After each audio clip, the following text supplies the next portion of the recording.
Hello everyone, and welcome to day technically 14, 15, and 16 of 30 Whys in 30 Days.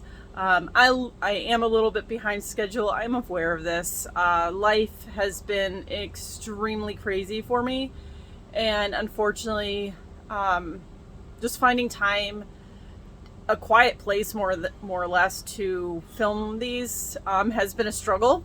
When you only live in 450 square feet, it is hard sometimes to find that quiet place. But my whys for these 3 days are for the survivors, two of which are former patients of mine, Ethan and Payton, both who I met back when I worked at UNC hospitals, and both came in extremely sick, struggled throughout their treatment. Ethan had a bone marrow transplant and is doing amazing to this day. I love keeping up with him, seeing what he's up to. He recently got a new puppy after his previous dog passed away. He works on cars. He has a job. He is happy and healthy. Then there's Payton, who, last year, or 2 years ago, I was invited to her wedding. She became a nurse, and now her baby is celebrating her 1-month-old birthday. So, she's doing amazing, has a family, has a baby, and both Ethan and Payton are thriving to some degree as survivors, and I love to see it.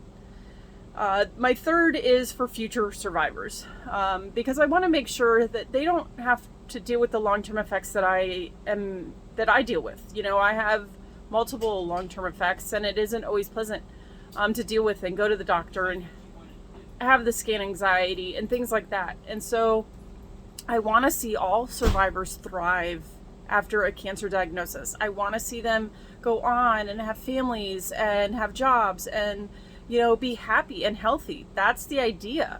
But that sadly isn't always the case because of how toxic the treatment can be. And so a lot of the research that needs to be done is to find less toxic treatment. How do we treat cancer without killing off all the healthy things in our bodies as well? How do we treat cancer and make sure that we're creating as minimal of damage to children's bodies as possible? That's my main why for these last 3 days, is for the survivors. I've been a survivor for 29 years now.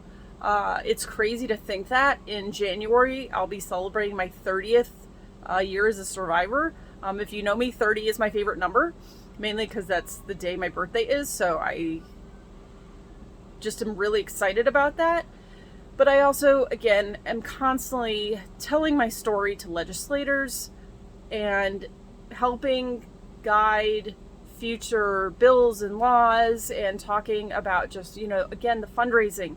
We need more research for pediatric cancer. It is the number one disease that kills children. So we really do need to make it a national priority. We need to focus on what is causing cancer in our young bodies. What is the best sort of treatment for us, and really think about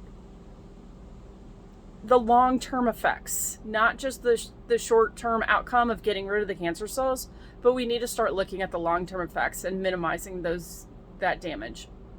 So remember to live your life, love life, and cherish every moment. Bye.